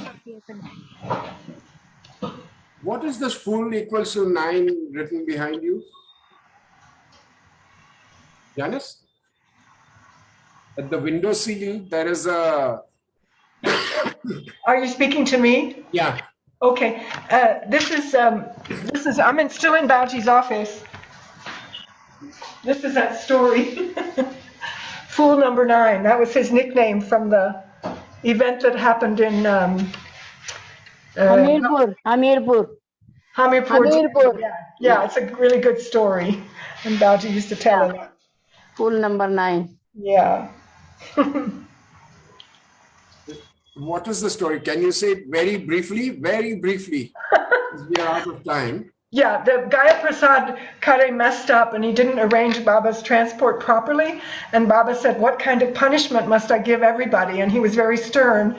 And he made everybody stand in a line, all the mandali, and it was about 112 people. And each one had to say, I am fool number 1. I am fool number 2. I am fool number 3. And he said Pendu was number 1 and Bauji was number 9. And he said people never forgot that. And they used to sign their letters to Baba, I am fool number 87. And Bauji never wanted the sign to go away, even though Erich didn't like it. He said, no, I have to always be fool number 9. Wow. That's really nice. Yeah, Great. Good story. Thank you so much, everybody. Before we part, all I can say is take Baba with you. Take Baba with you. And keep him with you until we meet again to revive and regenerate. Par Meher Baba ki jai. Janice, you want to say something? Janice of Bombay. We've got 2 Janices today. So. Yes. Nothing. Thank you, Baba, for everything. And thank you, everybody, for joining. No, your speech. Stay safe. Take care. Stay healthy. And Baba ne ke paas. Hi. Avtar Meher Baba ki jai. Avtar Meher Baba ki jai. Thank you, Baba. Avtar Meher Baba ki jai. Avtar Meher Baba ki jai. Jai Baba. Jai Baba. Jai Baba.